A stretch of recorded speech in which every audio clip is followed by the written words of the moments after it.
এমন লোকেও হাশমি সাহেবের সমালোচনা করে, এমন বক্তাকে নিয়ে হাশমি সাহেবকে খাটো করতে চায়।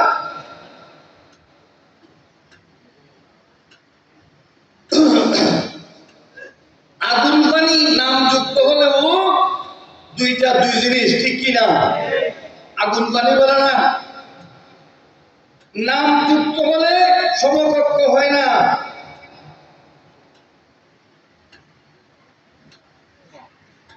পার্থক্য আছে, সেটা বুঝতে হয়। সেটা বুঝের জন্য একটা মেধা প্রয়োজন আছে।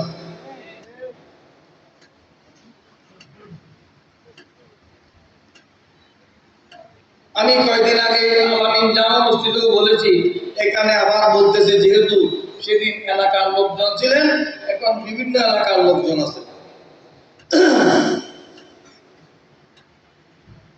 শেরে বাংলা রহমতুল্লাহ আলাইহি জীবদ্দশায় বিশিষ্ট ওলামায়ে কেরামদেরকে বলেছিলেন, তোমরা কোনো জটিল কঠিন সমস্যার সম্মুখীন হলে আমার কবরে আসবে, আমার থেকে জিজ্ঞেস করবে, আমি কবর থেকে জবাব দেব। সুবহানাল্লাহ।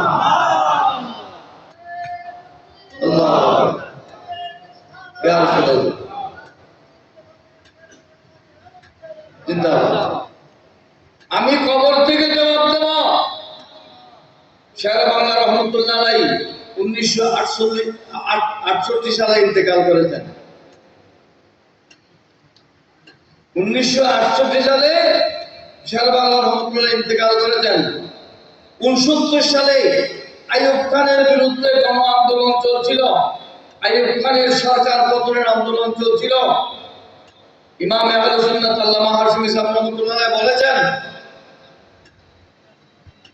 ওই সময় রাত 3টার সময় আমি শেরে বাংলা রহমাতুল্লাহ আলাইহির মাজারে গিয়েছি, একা একজন।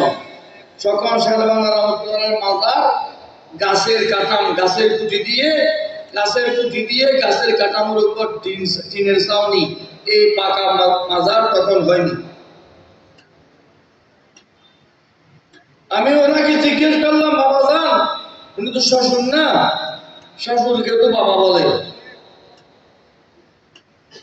আপনি তো বলে গিয়েছিলেন জটিল কঠিন সমস্যা হলে আপনার কাছে জিজ্ঞেস করতে, এখন তো পরিস্থিতির ভিন্ন রকম, এখন আমরা কোন দিকে যাব আপনি বলুন। কবর শরীফ থেকে গিলাবের ভিতর থেকে আওয়াজ এসেছে, শেরে বাংলা রহমাতুল্লাহ বলতেছেন, দেশ ভাগ হয়ে যাবে, হুঁশিয়ার থাকবে। সুবহানাল্লাহ। দেশ ভাগ হয়ে যাবে, হুঁশিয়ার থাকবে, এই 3টি শব্দ বলেছেন।